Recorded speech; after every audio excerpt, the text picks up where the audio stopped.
All right. Thank you, everybody, for coming today. This is our third session of the day. We had two this morning. I would like to introduce myself. I'm Zena Bradford. I'm city manager.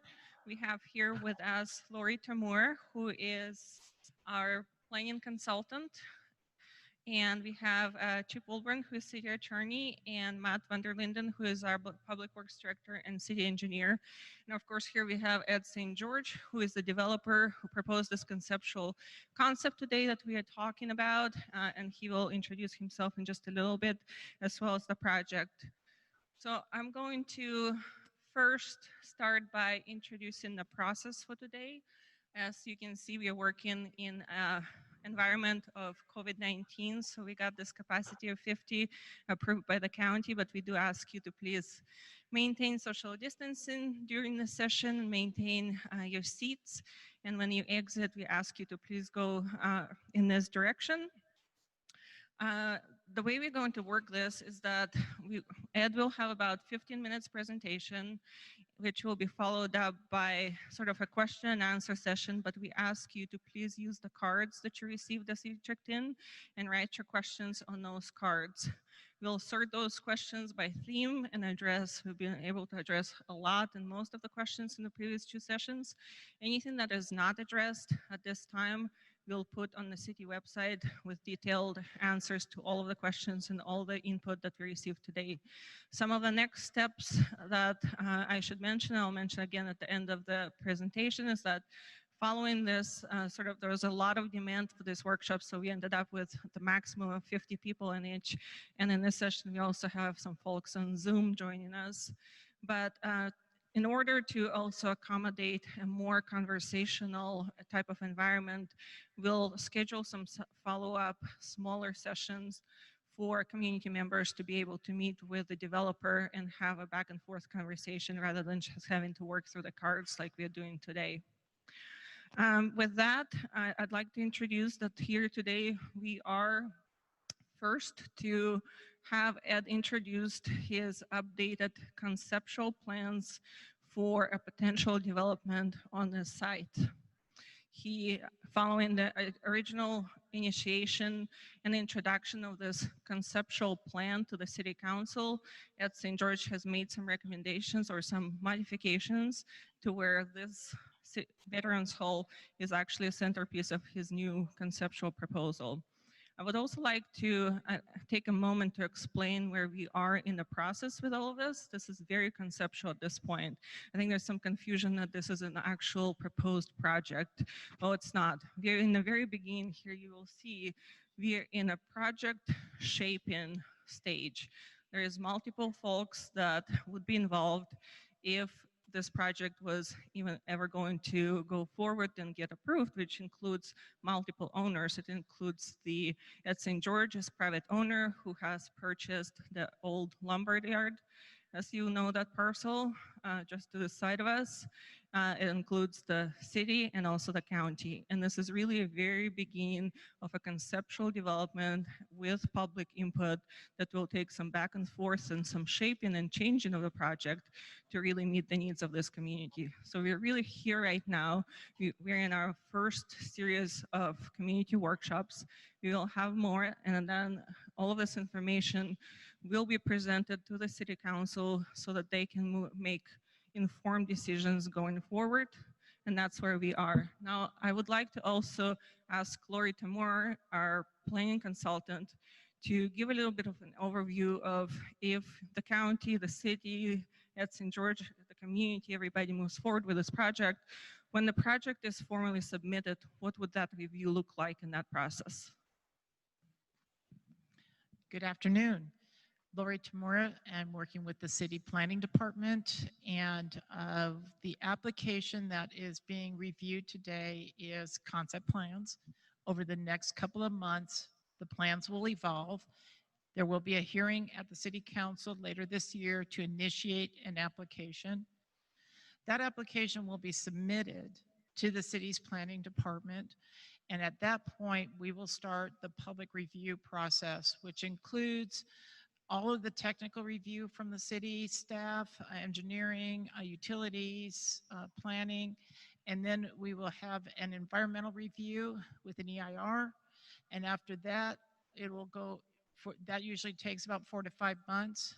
There'll be opportunities for public comment, and then there will be also review at the Planning Commission and at the City Council. So we're looking at a timeline about a year to 18 months once the application is submitted for planning review. So we got a long way to go here. Thank you, Lori. And before I hand it over to Ed for his presentation, I'd just like to mention to those who are in Zoom, once again, those who are here in person, you have the cards. Please write your questions or comments as you have them. You can raise your hand and somebody will come around and collect them as you go along. You have a young man over here helping us out with it. And for those who are on Zoom, I'd just like to mention now that you have an option to type in via chat your questions. So we'll be receiving that input from both sides. Ed, your part. Hello. my name is Ed St. George, and I grew up in Santa Barbara, not in Solvang, learning a lot about Solvang right now. Um, but I'd like to present this project. This is a different iteration than what was first proposed at the city council meeting. Um, I've had probably no less than a dozen meetings with different groups around Solvang. Met with the veterans 4 times now, met with the seniors, um, a lot of business people, just and concerned citizens. And so what I'd like to start out with here is this iteration. Um, my description is going to be quick because the idea is to be more informative and to get feedback on the project. This is still at a 40,000 foot level. One of the things I do want to say is that I never had the opportunity to come into the Vets Hall prior to my first city council meeting. Um, Perhaps it was because of COVID, but I did make attempts to come in. But the second I did walk in, it was less than 24 hours before that meeting, and I realized at that point that this building had to stay. Um, One of the gentlemen that showed me around informed me that his in-laws were married in here in 1942, and you can feel the history in here. And so from the outside, you don't feel it, you don't see it, but once you step inside, I realized immediately that the Vets Hall needs to stay. In speaking with the veterans, one of the things that was very important to them, the hall really doesn't get used that much from the vets. What really gets used mostly is the Legion Center off this appendage off to my right here. Um, and there's another small room over here which they use. And so what they had asked, they loved the idea of leaving the Veterans Hall where it is. They'd asked if they could have it somewhere closer. And so what we did is we ended up carving out this part of the building.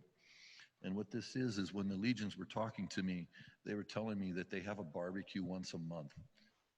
And that's very important to them. So this area is carved out. This is the barbecue area. It's quite large. But this bar area where they use the bar and dining area is a little larger than the existing appendage that's on the building here. There's a large flag storage area here, which is important. Um, this office here is very similar in size to the one we have off to the left that they end up using. And what's different here too is we have handicapped restrooms. So it's actually, this is more purpose built, but the Veterans Hall still has the Legion area, the barbecue area, and a storage area and a bar, which was very important to them. One of the issues is very, very important I'd like to point out about this project. Currently, when you go out these doors, there's a 6 foot grade difference, um, and it's not inviting to go that way. The idea is here is you have this promenade that's out on this side of the building. My envisionment is to create that same promenade on this side of the building, the north side of the building.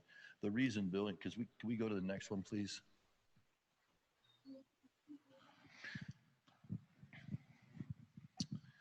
The best iteration I could find on the internet right now is this is the Veterans War Memorial in Washington, D.C. And this literally has every veteran that ever served in the United States Armed Forces. And what? Oh, is that? Oh, online. Okay. Um, this is a war memorial. This is the Washington War Memorial that memorializes. These are the names, the inscriptions of all the service members that gave their lives for us. And what I'm seeing is on the outside of this building, in between this promenade, is an actual a memorial to these veterans. Anybody that served in the San Ynez Valley, whether it's your great great uncle, it doesn't matter. His name needs or her name needs to be up on this memorial. What they did, they need to be memorialized. And the reason I like it on the outside of the building is the building doesn't have to be open, or it can be functioning for another purpose, and you can still go up and see and feel that remembrance. That's something that's very important in a lot of European cities. When you go to these small towns, a lot of times you'll see a church and you'll see a missal or something sitting outside the church, and you'll see inscriptions of everybody that's given their lives in all the wars in Europe. One of the reasons they do that, as I found out when I was living over there, is it's hopefully it's a message to the politicians, but it's also the people. War is ugly. Let's remember that these people have given their lives, and let's think about our actions and appreciate what we really have. So I think this is a very important aspect of the memorial building. I'm going to move on. This is that promenade, what it looks now here. I would envision raising this roof also too, but I'm going to move on. So here's the key: pink hotel, yellow commercial, aqua is residential, purple is the public building.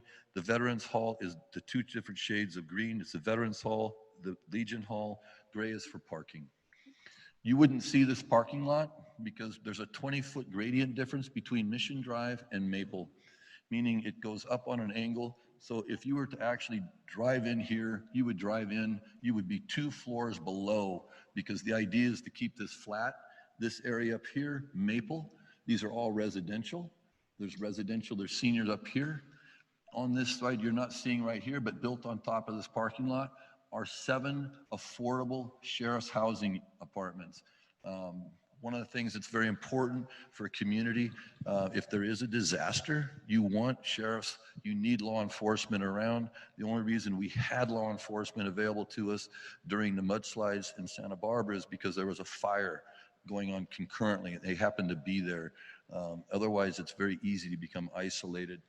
And not only that too, when I was in high school, my wrestling coach was a cop, and he understood the problems I was having at home, and it helped me to have him understand, and I'm sure he explained that to other officers, some of the issues that some of these kids have.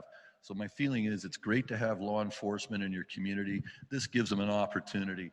Regardless of what happens, if I build housing here or I build a hotel, the 7 sheriff stations or the 7 departments are going in. These are just residences. These are 3 and 4 bedroom apartments. Okay, they're going to look like houses. There was an iteration outside of what that looked like. This is a wellness center.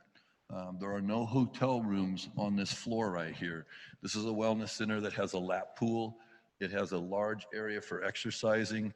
This is not an area that is exclusive to the hotel. This is how I'm envisioning this. This is somebody like from the community wants to come use it. They want to have, let's say you want to buy a membership. I'm envisioning this is something the community could use also. This hotel is not completely isolated from the community. Once again, this is all commercial. What's different about the commercial space here is you'll note, if you look at almost all the commercial spaces we have in downtown Solvang and Santa Barbara and a lot of American cities, they're narrow and very deep, like a bowling alley. These are just the opposite. These are wide and shallow. These are 500 to 550 square feet. The reason they're that small is because if you are an artisan and you don't feel like having a lot of employees and you don't feel like paying rent on a 3,500 square foot or a 2,500 square foot building, you have 550 square feet, which is probably about 25% bigger than I imagine this coffee shop would be. This is about 15 to 16 feet wide. These are about 20 feet wide, okay, and they're just as deep. This is a small area. So if you want to make, if your specialty is making a certain type of grained bread or something, you can actually make this bread and survive just making this specialty bread. You don't have to run a whole lot of people through your store to make your rent. Another issue is I'm envisioning these being for sale, these smaller units. You can get an SBA loan. That's one of the great things about America. For 10% down, you can have your own store. And the idea is to have a lot more pride. You can get the depreciation tax-wise, and you can also write off the payments. Once again, these are small. I'm kind of envisioning this is about 2,000 square feet over here. These are residential. So this area, this is what I'm kind of visualizing this street looking like. These buildings aren't this one continuous mass. This isn't to look like wallpaper. The idea is this is to have like a very European feel. This is all walking. There will be pedestrian or vehicular stops that will come up about between 9 and 10, whatever the people figure out is the best timing. Those will come up automatically. This is all pedestrian. This plaza is the heartbeat. This plaza is everything. It's the soul of this community. The idea is when you have, let's say your kid's ready to learn how to ride a bike. This is a safe place. You bring your children over here, you don't worry about them. You know, they can ride across here, they can play in here. You've got seniors from the senior center, they can come over here. There's a big difference between living in a retirement home and living in a retirement community. A retirement community, you still have young people. You want the young people intermixing with older people. It's important. This is what you have. Solving currently doesn't have anything like this right now, where you have to worry about cars or vehicular traffic at all. These residences along here, well, I'm going to skip, excuse me 1 second. This is kind of the feel. Of course, this is a 6-story building right here. It's not going to be that tall. But this is kind of the feel without the vehicular traffic. This Christmas market, I know Solving loves their Christmas markets. This is a great place to put the Christmas market if they show choice. These pop-ups, there's a lot of produce in Santa Barbara County that's made. And so what I'm seeing is these areas all in here, you can have these pop-ups that really can't afford to pay the same kind of rent. You know, these pop-ups, they come up, it could be a small farmer's market in here, but it really creates a great vibe. Could I have the next picture, please? These homes along here, okay, these are strictly residential, no commercial on top. These are what I'm envisioning. These kind of looking like this field. These are all in Denmark, by the way. These, by the way, are 3-story buildings. I mean, they don't look like they're 3-story because we were just looking at taller buildings, but these are 3-story buildings. The idea behind these two as well is we're not going to finish the kitchens, we're not going to finish the bathrooms, and we're not going to do any flooring. And the reason is because one of the things I hate as a carpenter living out of Santa Barbara, when I see these large hotel projects come into Santa Barbara, they don't use anybody from our community. They don't use the plumbing, they don't use the lumber yards, they don't use any of the carpenters, they bring everybody in from outside. The idea is we're going to have to bring people, and we don't have the capacity here in Solvang or even in San Ynez Valley to build a project this big. But if we don't finish the kitchens, we don't finish the bathrooms, we don't put the flooring in, we don't paint them, which are things that people would really love to have in their own apartments anyway, to their own taste, you have now created, you've now shared this entire work, this whole project now becomes part of the community. The other thing is too, is the people that buy these, if they are out of town, they've just met the local cabinet maker, they've just met the local tile setter, the painters, the plumbers, on and on. So this will be shared in the community. This is the parking structure. I'm envisioning that carrying about 500 cars. You won't be able to see that parking structure. Next, please. Okay. This is a very famous street in Copenhagen. This line is the 4-story line. These are 5- and 6-story buildings. They work very well. It's a large city, but this is the 4-story line, this dotted line right here. The reason I picked this is because this is a similar type of architecture I'm envisioning, but what's even better about this is you can actually see, this is the wharf front right here. This is about 30 feet from here back to the buildings, from what I can tell in these photographs. These buildings will be held back a similar distance. The idea is to have umbrellas, you know, dining, all kinds of activities along here, along Mission Drive. Hotels the same way. It's not going to have restaurants, but the idea is to set it back. There could be events that take place over there too. This little aspect over here of the hotel, this is number 2. This is kind of how I'm seeing this. These are all little 1- and 2-story hotel units right over the parking lot. Like I said, when you come in, this is what you're going to end up seeing. Next picture, please. This curved building here, these are very typical in plazas. I just happen to love that feel when I lived over there, when I go into communities that had that. Once again, this is 5 stories. It wouldn't be that. It would end up being 4. So, it's going to look more like this. But the idea, that's this curved feel. This is that same look of the street, looking across the street once again. But you have residences now. It's still hotel. And these are residences on the 4th floor. And you can see the sheriff housing, the affordable sheriff housing now will be on top of the lot. This will be the only area that you really see from anywhere that'll be exposed to parking. We went to a great deal of thought to make sure that Maple Street still feels like a residential neighborhood when you're driving down that street. This is the senior center. And can you have the next picture, please? Now, this is the senior center, which is the same, it's this ground level. This is where the senior center is. This number that we came up with, the senior center, wasn't just picked by me. This was picked by them. This was their dream. When I met with the senior centers, this is what they told me. This is the square footage. It's actually a little bit more. This is the square footage that they had told me that their dream was. So it's easy to build a purpose-built building if you know what people need. This is the library. There's been a lot of misconceptions of what a cyber library is. I thought a cyber library to me is not a library of just computers. A cyber library it's a business center / library.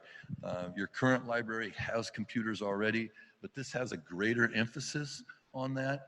One of the issues we found out during COVID is that a lot of people, even though they have cell phones and you may be able to take a computer home, they don't have high-speed internet at home.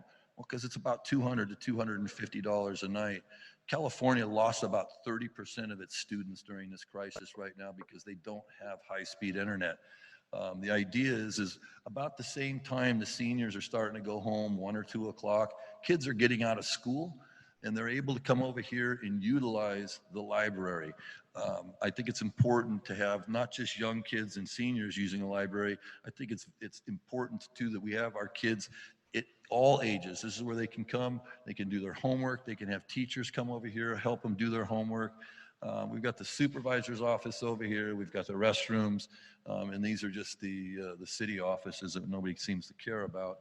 But anyways, senior center, ground level, library, you go up the elevator. And what's great about this library is the library is adjacent to the council chambers. So if the library is having an event, all right, these council chambers get used like once a week or once every other week. I find things ridiculous. You build something and it just sits empty for the majority of the time. Hopefully the library would utilize these council chambers for any kind of events that they would have. Who knows? But that's kind of the idea. Could I have the next picture, please? The idea is this senior center, or not the senior center, but the vet center, what I'm kind of envisioning is these windows going all the way down and becoming doors. Same thing on that side with the memorials on the outside.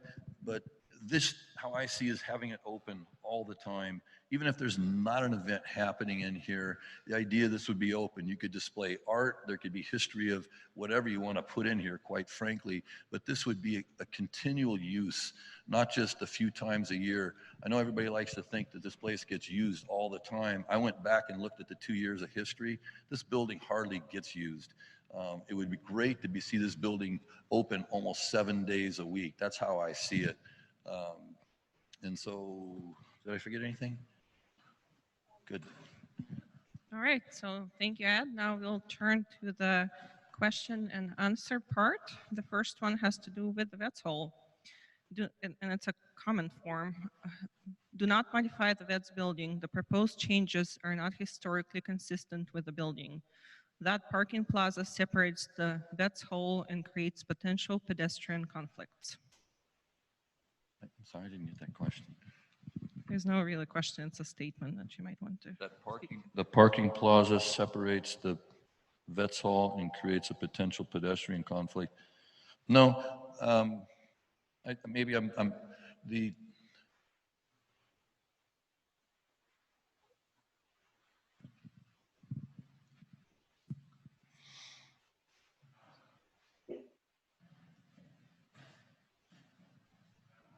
Yeah, one more, Jeremy. This is it. This is all pedestrian area. This is it's adjacent without a doubt. But this is I think that was the question, if this was close enough, the Legion Hall. All right, so next question has to do with traffic and construction. How long will the construction take? Will we have LA style traffic? A what? Will we have Los Angeles style traffic? Um,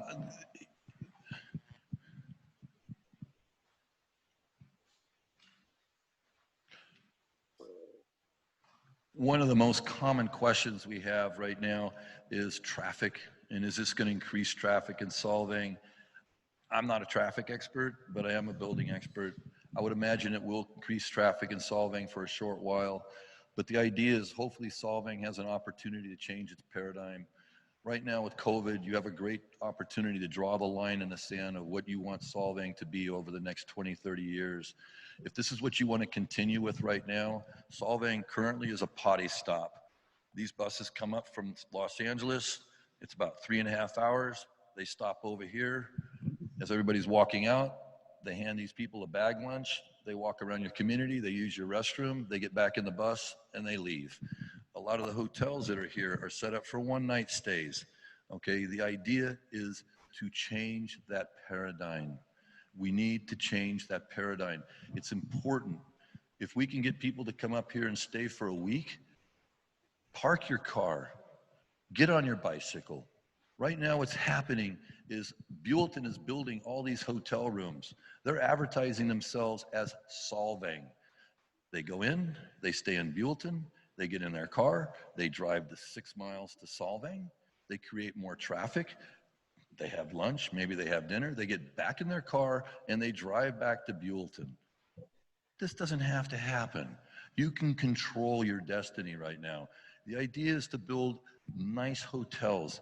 The issue is if you have a hotel that's only getting $100 a night on your ADR, and we're getting $400 a night in ADR, Alisol's getting 400 to 450. There's only one other hotel that gets that. It's going to raise the ADR for the other hotels as well. You need to change. I'm going to say, I would like to see Solvang change its paradigm of tourism. A younger, higher class tenant, somebody comes in here, bicycle riders are the highest income producing sport there is. It's higher than golfers and it's higher than tenants.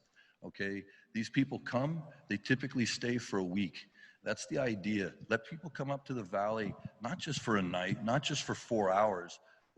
That creates tremendous amounts of traffic in your community. Get these people to come up here, park their car, get on your bike, get on an electric bike, get on whatever it is, ride around the community, figure it out. Okay, the next question has to do with the hotels. How tall will the hotels be? 4 stories. Once again, if can we go back to the one picture? Here, this is the 4-story mark. It comes through there. If we go 3 stories, you can see where we'd come. This is not going to look like Europe. This is going to look like every other city that has height requirements. Even the city of Santa Barbara has raised their height requirement to 65 feet. Follow up on that, more on hotels. What would make this a high-end hotel? What would make it? What would make it a high-end hotel? Well, one, the size of the rooms. These rooms are going to be about 350 to about 500 square feet for the hotel rooms. These rooms they're accommodations that you can actually stay in for a week. The average size hotel room for the city of Solvang currently is under 300 square feet. It's difficult to sit in a 300 square foot room for 4 days or 5 days. Yeah, the next one has to do with sheriff's departments. Just says, where's the sheriff's department? I'm not sure if it has to do with where's the sheriff's department housing or the department, but if this project was to continue to develop, the county and the city would be talking about the best location for the sheriff's department substation. And then maybe we want to answer about the sheriff's housing. Well, there's some sheriff housing, as I mentioned before, right up here. The current sheriff station we have right here doesn't even have a girls' dressing room. So it is substandard already. Okay, next one is, what % of Solvang is vacant now? What other multi-use units are there? Open space and the Vets Hall are crucial. Well, I don't know what the vacancy rate is in Solvang is, but I imagine it's going to decrease with the amount of people that want to live here.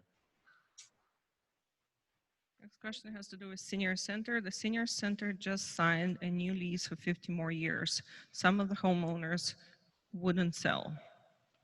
So as far as the 50-year lease, once again, that's an agreement between the senior center and the county of Santa Barbara. So that is something that the city and the county would need to work through, as well as with the client of the senior center, along with this proposed development. And there's actually another question regarding the adjacent properties. This one says, people want historic buildings. It's important that it's hard to read. It's important that the blue houses on Mission Drive be saved. Are you open to making this happen? So Ed, maybe you can address that. I don't know which blue house. Well, I assume you're probably talking about the adjacent properties. So you might want to clarify that the conceptual project right now does not include those properties. No, this project includes, here, one of the issues we have right now, this is the only opportunity that I can see solving unless it increases its boundaries, which they just voted on not doing. This is the only area, you can't take 7 acres of solving and develop anything like this. This is the last opportunity, because you're not gonna find 4.5 acres of commercial space, people that are all gonna wanna sell at the same time to do a project like this. This is a 7.5 acre project right here. It's fairly large, but it's also fairly small. I don't care if people are for Trump. This is an opportunity. Sit there and say 2.5 he's acres, you have a county parcel, and then you following have 2.5 God. acres. Yeah. You have this parcel right here. Yeah, I know. So let's This is look at probably the the last reality. opportunity I mean, that Solvang would have to be able to do a larger project like this and change the paradigm. All right, then there's 2 questions on the library. One is, will there be any physical books in the library? Some people prefer paper books as opposed to e-readers. No, absolutely. The library is at least 50% bigger than it currently is right now. I'm not proposing running the library. The library can run it how it wishes, but it will be at least 50% bigger than it currently is. Next question is on the library as well. Have you met with our current library staff to assess their needs? They do an amazing job of curating the library we have and providing programs for all ages already. I'm sorry, I didn't understand that. Have you met with the current library staff to assess? I met with a few of the people from the library. Okay, next one is, what happens to existing city administration building if this plan proceeds? So I will at least start to answer the question. In the conceptual proposal, there was a thought of potentially including administration building in the next to and adjacent to the community center, as you will. That does not at all have to happen. We are more focused on the community buildings. The city hall can remain where it is. It was just there as a concept for potentially sheriff station going to where the Vets Hall or where the current city hall is. It's very conceptual and very early. The city and the county does not have any such agreements. So we might as well just not even consider that as part of this process. What we are really focusing on is the community needs and the community center.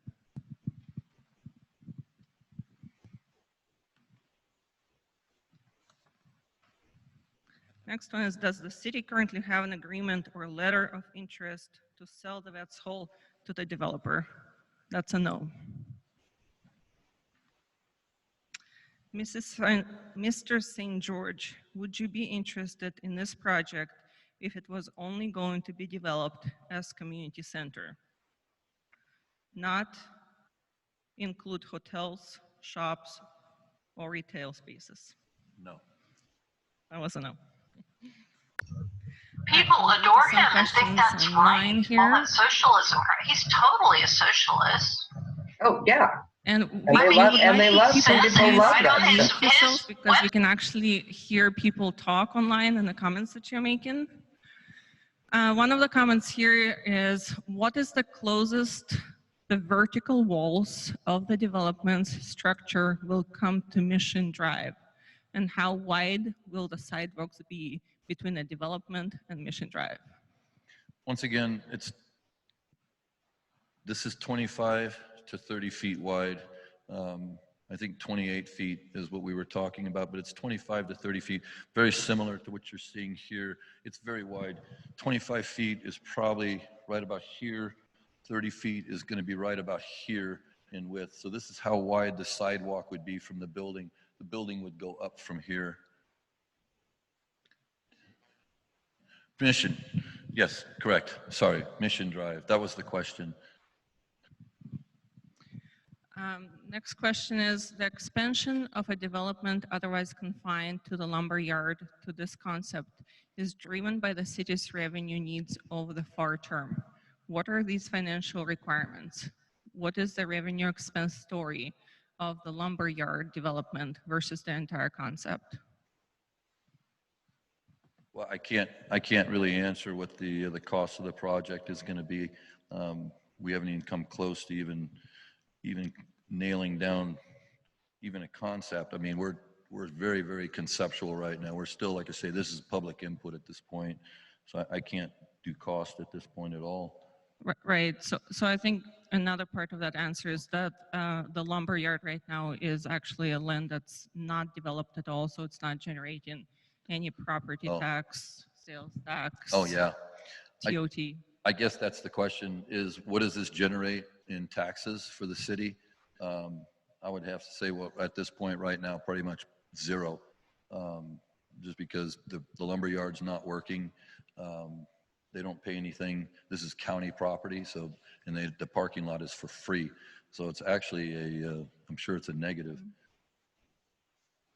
Right, so another part of that answer is that we know that and we've presented this before, that both developments would generate more property tax, more sales tax, and more TOT. As you know, we are very much in the beginnings, in the conceptual stage of the project, so we don't have a project to fully analyze in terms of the revenue, the costs, the water, the wastewater. All of that would have to happen as we move forward with this project or this process. This is really conceptual project shaping. So we're talking about, are you interested in this type of concept? Is this the right mix? And getting that community input. At a minimum, this project would produce, it'll produce at least 50% more income for the community. Just this neighborhood will produce 50% more revenue for the city of Solvang, just this area. Like I said, and if you want to take it from the negative aspect of maintaining the parking lot, and it's got to be even more, but that was at a very minimum. We're figuring ADRs at $325 a room. I don't suspect that that's going to be the case. All right, next question has to do with solving Danish heritage versus the Spanish-Mexican style. This end of Solvings has a Spanish-Mexican heritage. Vets Hall was built with that in mind. Why introduce Danish architecture to the surrounding Spanish colonial structures? It's very common in Europe. For most everybody that's probably been here to Europe, you'll understand that there's different phases of architecture. In fact, if you go to Spain, if you want to talk about Spanish architecture, you can see where the Moors invaded Spain, and it is very Moorish look. The architecture changes throughout. The idea with this project right now is to have it look like the mission was here first, across the street. This was built during the time of the mission. This is kind of a timeless architecture, and it could look like that the city built up around this Vets Hall, this vet center, and that was kind of the idea. Instead of just making an appendage, this was very purposeful, not to attach the Vets Hall. The idea was, like I say, to make this like the Pantheon over in Rome. You know, this, everything, the plaza, everything is centered around the Vets Hall. And so this, to have different types of architecture is very common, but especially something like I say, you've got this very old looking Mission Street. And if you look at it, this driveway comes directly into the Mission driveway. That was very purposeful. Can you go back to Jeremy, another one? This one. This is the Mission Drive.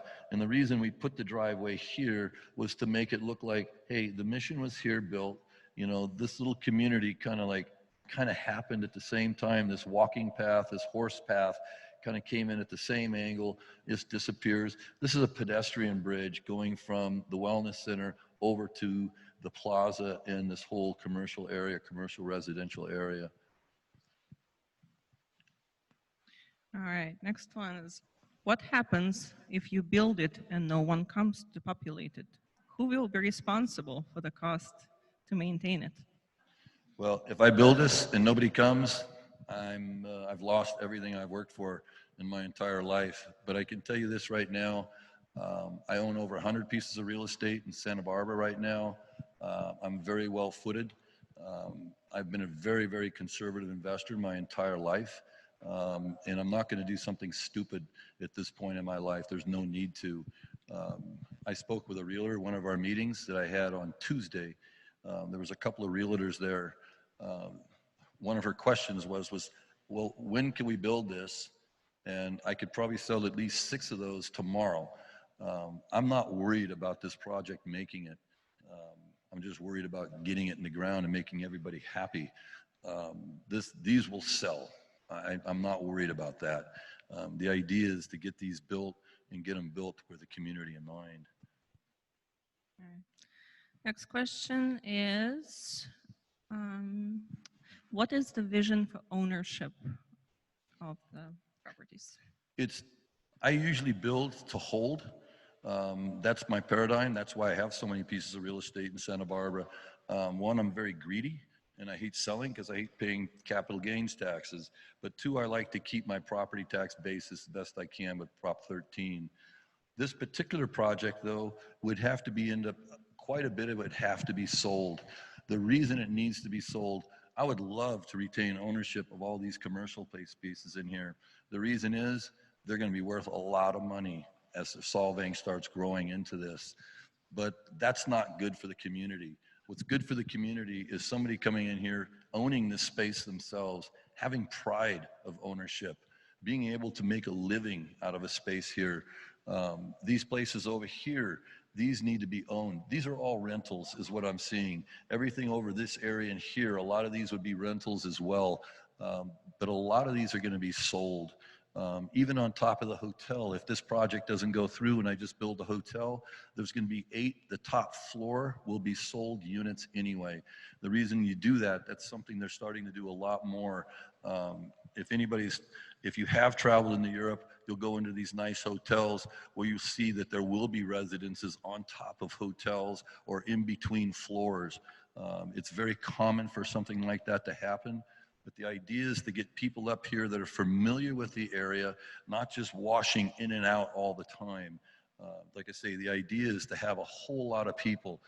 Currently, your senior center has about 500 people as active members, they say. I would love to see it be 1,000 people. Because if we could have 1,000 seniors, let's say 250 come a day to visit. If there's 250 seniors that walk this throughout the day, this is going to feel wonderful. This place will hold thousands of people. Once again, like I say, this is where you come to teach your grandkids or your kids to ride bicycles. A very, very safe area. It will give you just a second of a break. This one is about water. Where will the water come from? I'll ask Matt to answer that. Okay, yeah, so the water demand of the project is a very important question, very good question, very big concern. And it's not just the domestic water demand, but also the fire flow demand, fire protection for the project. And I think Lori touched on it briefly, but we're at the very preliminary stage of this project. As the project's further developed, they'll have to submit an application. There will be an environmental document, an EIR prepared that'll look at all of the potential impacts of the project, water being one of the main ones. And so it'll be analyzed at that point, and the developer will have to do some hydraulic modeling of our water distribution system, look at our available well capacity, our available water storage tanks or reservoirs, and how much capacity we have there for firefighting. And so all of that will be analyzed, but you know, we're at the very beginning stages, but all that will be looked at very, very carefully. But one last thing I did want to mention is you're all, I'm sure all of you are aware that, you know, the drought that we just went through. The city's water demands at the beginning of the drought, so like in 2008, 9, and 10, and 11, were much higher than they are now. So through the drought, we implemented many water conservation efforts and replaced a lot of plumbing fixtures, toilets, and shower heads and things to reduce the city's water demand.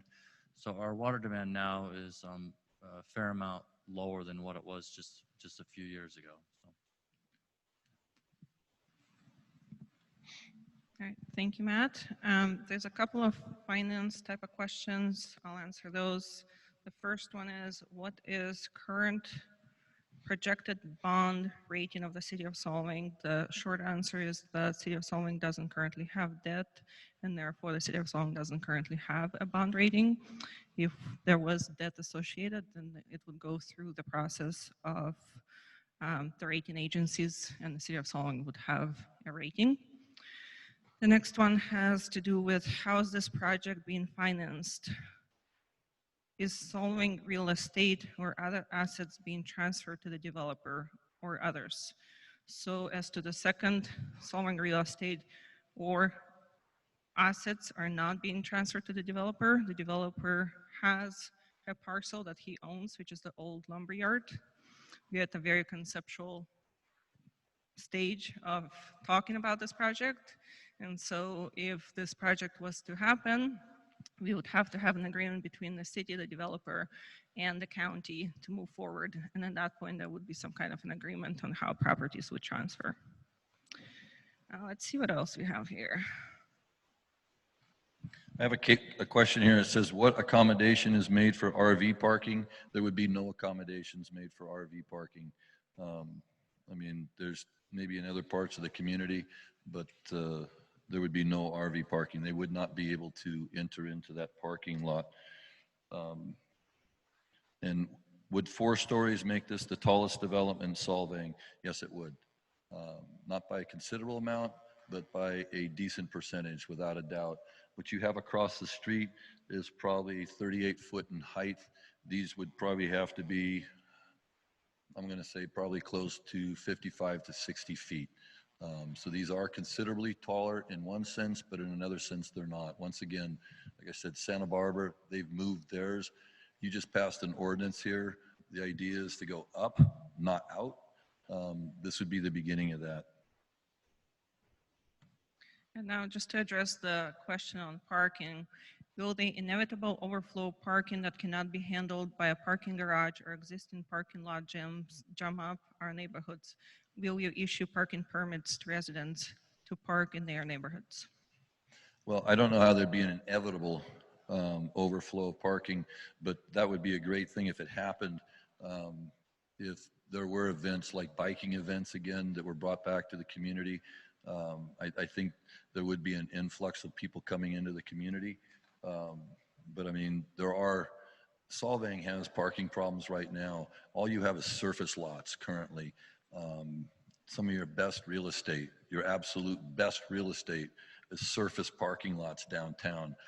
I would hope that the city would look at those pieces of real estate and understand having those as surface parking lots, those are your money shots.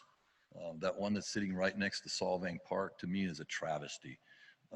You've got this little slim piece of real estate that kids can't even play in because if they kick the ball into the street, they're on a highway. That parking lot, in my opinion, should be part of a park. And that parking should be moved to the other end of Solvang where currently the tourist buses are dropping people off. It's not unusual for people to walk 2, 3, 4 blocks Not at all. In fact, if you go to Europe, people end up walking tens of blocks. But having surface parking lots in a town of this size, to me, is a travesty. Right, I think we have time for just a couple more questions. So one of the questions is, how do you guarantee that the sheriff's employees not only want to live here, but that the units are deserved or reserved for that purpose? Well, I know the sheriffs want to live here. This has been a dream of mine for the sheriff's department for a couple of years now. So I do have a lot of research into that. Like I said, whether I build housing on this parcel next door, I build a hotel, or I build this project, those 7 units are going in for the sheriff's department. That's my concern. And so, but I know for a fact the sheriffs would love to live here in Solvang, especially for affordable.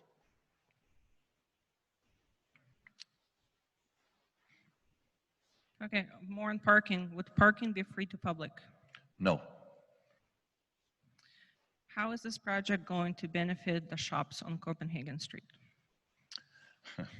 Well, once again, if we can get people here that actually stay in Solvang for days on end, you can actually you'll see more restaurants that will thrive. When tides rise, all boats rise, and that's what this project would end up doing, is bringing property values up for the entire area. Some people don't like property values increasing, but this would actually increase property values in Solvang without a doubt. All right, and just to end the day with just clarifying the process and going forward here, this question says, can we see the blueprint? And I think we both can answer that question.